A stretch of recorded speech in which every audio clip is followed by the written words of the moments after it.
Okay, online. Yes. Brilliant, thank you. I'll try and swing back and forth in a slightly awkward fashion like this. Um, Thanks so much for having me. My name is Sarah Beattie Smith. I'm the Senior Sustainability Manager at SSEN Transmission. Um, all of this bit is before we even get to the slides, so this is working perfectly. Um, so SSEN Transmission owns and operates the electricity transmission network for the north of Scotland. So if you drew a line from just north of Glasgow to just a bit south of Dundee, pretty much to the Tay, everything north and west of there, that the high voltage transmission network is what we operate. And our business has been around for quite a long time. So we're part of SSE, and SSE grew out of the North of Scotland Hydroelectricity Board about 80 years ago to transport clean power from the north of Scotland, from those really abundant natural resources like wind and water, to transport it right across Scotland to where it's needed most. So I'll say a little bit more about my role and what we're doing, particularly in relation to sustainability and climate change in a little bit. But first, I really wanted to start with the bigger picture. So as if by magic, there's a clicker in my hand. Um, so can we see the slides online? Just double checking. Yeah, Yes. I can see them. Amazing. Thank you so much. So, look, I'm at a climate cafe, so hopefully I don't need to reiterate just how serious the climate crisis is, but it's always helpful to have a little slide just to remind ourselves of the mess that we're in. So we're in a climate crisis. Last year, 2023, was the hottest year on record. It looks like we're about to smash that record this year. And it is becoming unlivable in certain parts of the world, not just for people, but for species, for wildlife as well.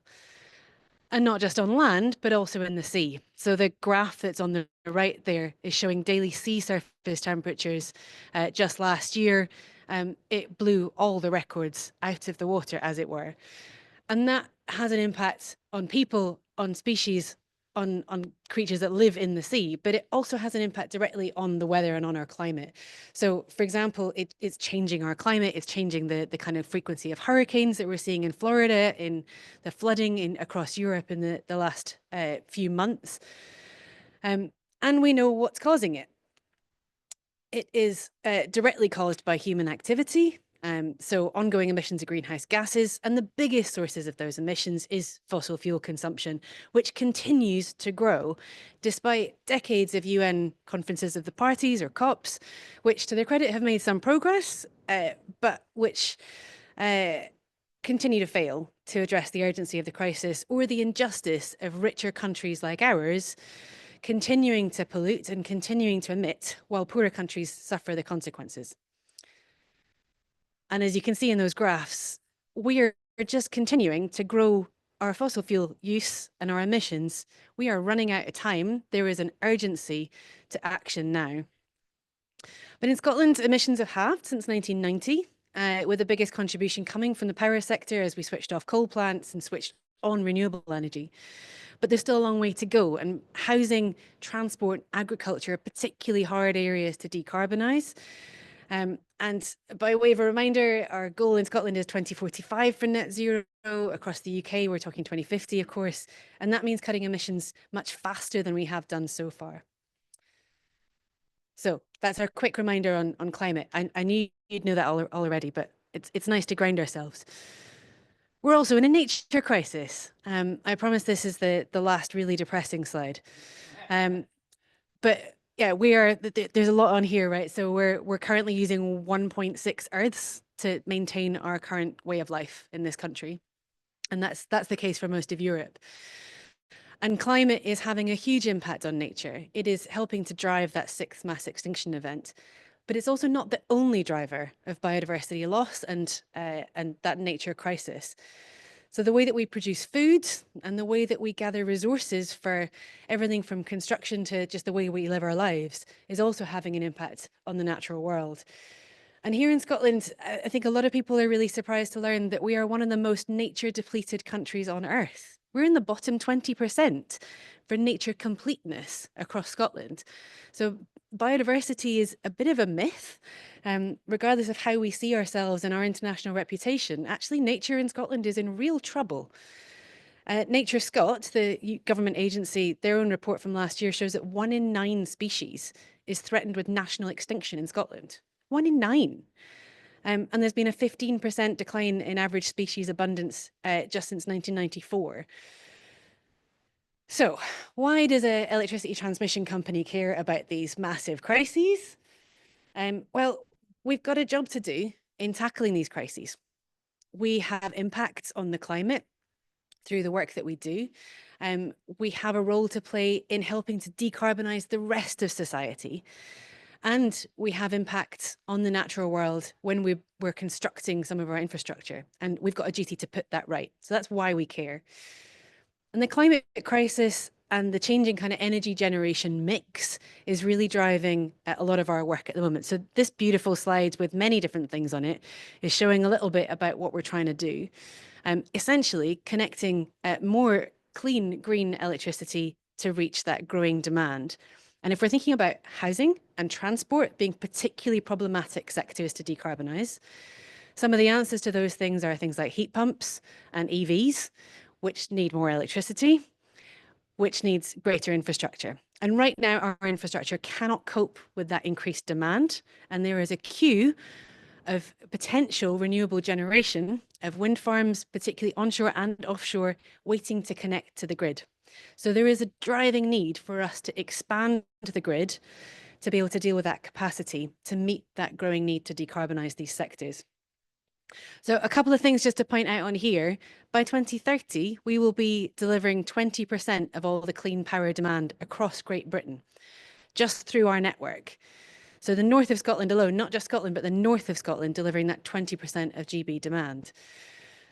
And in turn, that's going to meet the figure on the bottom right of this slide isn't quite right anymore. It's about 14%, but about a seventh thereabouts of all the decarbonisation effort needed to get to net zero across the whole of the UK will be dependent on the work that comes through our network. So decarbonisation coming through our network, really, really important there. All right, let's look at a map. Before we get to a map, this is some drivers. So as well as the climate and nature crises, as well as those changing demands, there's also a whole bunch of policy drivers for investment and for grid growth and grid expansion. So it's actually, if you like to blame Tories for things, you can point to the British Energy Security Strategy. That was one that came out under Boris Johnson, in fact. But this shows that over quite a few different governments at UK level, and in Scotland, there have been a lot of different drivers that have meant that we needed to increase the capacity of the grid to meet that growing demand. All right, now let's look at a map. There we go. So this map shows where we are currently operating. It's actually, for those of you in the room, you might not even be able to see it, but it's the very faint grey squiggly lines in the background, shows our existing network. And the big blue lines is looking at new infrastructure, so completely new infrastructure that we're building. And the orange ones are in-flight investments, so it's things that we're building at the moment. As you can see, it's a lot, right? Over a decade ago, we finished the Beauly to Denny line, which was a source of one of Scotland's biggest ever public inquiries. It was the biggest, highest, most complex piece of engineering in the UK to date at that point. We're about to build another 4 of them across the country. The scale and the pace of this change is sometimes a little overwhelming. It is significant. But what we're trying to do here is connect to where wind is being generated, where wind power is being generated, and to get it to where it's needed, to get that to meet that demand. And in this neck of the woods, it's maybe worth just noting that Peterhead, Kintore, New Deer, these are areas that are seeing quite a lot of expansion at the moment. So happy to talk about that more, maybe in the Q&A. All right, I promised I'd say a little bit more about my job and about our sustainability bits. I am Senior Sustainability Manager, but I have a campaigning background. I've been campaigning for much of my career, came up through kind of social justice, working for Citizens Advice, where I worked on fuel poverty, and then shifted to climate, energy, environment work with WWF Scotland, managed research for the Scottish Government, buggered off to Australia for a few years and worked in politics and sustainability over there. And now I get to essentially manage the way that we're delivering this network for net zero, which is what we're calling all of this, in a just and sustainable way. So my job, my really tiny, insignificant job is to try and make sure we do this in a way that is good for the climate, that is good for nature, that is good for communities, that is good for jobs, good for the broader economy as well. So nothing big, really. And in SSEN Transmission, we just launched our new sustainability strategy. So this came out just in September. That's the thing I spent the first few months or first year of my work putting together. And it's essentially trying to build on some of the strong foundations that we've built in the last few years. So sorry, I'm standing right in the way of it for folks in the room. So we were the first networks company in the world to set a science-based target for our climate, for our emissions. We're looking to build on that, going even further and looking at how we can manage our scope 3 emissions, which, as you can imagine, with the growth of the network, will grow as well. And we need to manage that growth in a really responsible way. In nature, we were pioneers in biodiversity net gain, which is about leaving the natural environment in a better state than we found it. And we're looking to expand that into the marine environment, where if you noticed on the map before in there, there's a couple of subsea cables there connecting right down to England. Sorry, I'll stand over here so you can see that lovely map there. So we need to manage those marine impacts as well. And with communities, we do have an accreditation for community engagement, and we seem to do better each year, but we know we've got a long way to go. We're genuinely trying to do the right thing and engaging with communities. On the Teeling to Kintor upgrade project, for example, we've been out consulting for the last couple of years, and that's before we get to any kind of statutory consultation period. So there's a lot in the community space. So we're building on those strong foundations, and we're looking to power that next stage of sustainability leadership through a focus on our people and sort of just transition with our workforce, through our procurement and the way that we spend money, and the good that we can do with that in local communities and for local business, and through performance management and connecting into some world-leading sustainability stuff, which gets me really excited because I'm a massive sustainability geek. So this is the same information in a slightly different way. That is our emission. I'm just moving out the way so that folks in the room can see, because there's lots of words on the screen. So we're looking to leave a legacy of genuinely thriving people and places. That's what we're trying to do. And we're delivering that network for net zero in a just and sustainable way, while trying to do the right thing for people and the planet. So in each of these focus areas, we've got a few key aims. So in the climate space, it's pretty simple: to reduce emissions and build resilience. So while we're building this network, we've got to make sure it can withstand the impacts of a changing climate, an already changing climate. I'm not going to read all of these out, but I'm very happy to share these slides with you after, and you can have a wee look through. But I wanted to just go through a couple of quick things in here. So in the marine space, we're looking to do really large scale marine restoration in the next few years, which I think is a pretty exciting space for an electricity transmission network to be in. But we are having impacts in that space, and it's only right that we put those impacts right and leave that marine environment in a better state than we found it. I also wanted to just point to the people one in here, which is to implement a just transition workforce plan by 2026. So starting work on that pretty soon. We are growing our workforce really rapidly to build this network as rapidly as we need to. There's 2,000 of us now.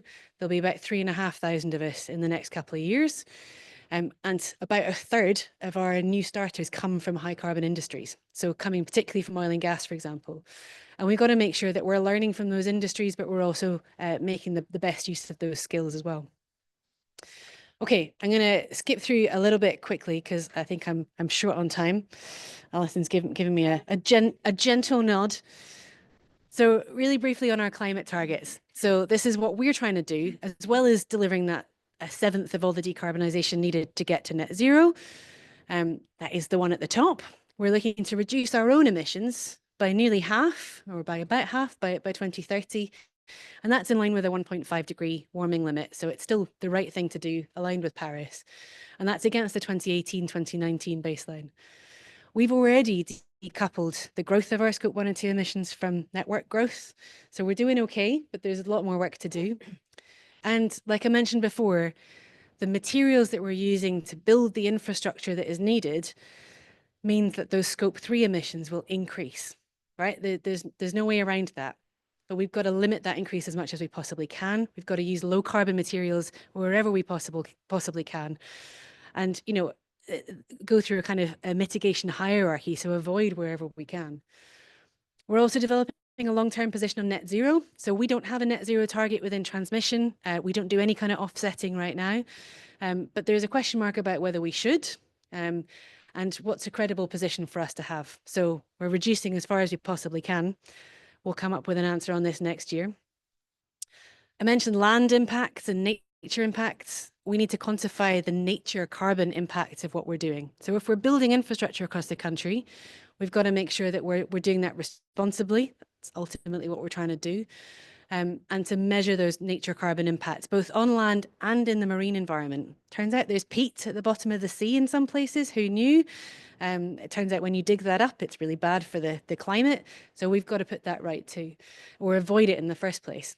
And finally, I mentioned climate risk as well. So climate risk, resilience and adaptation, really important area for us. So I've got two final slides and then I promise I'm done and I will hand over to John.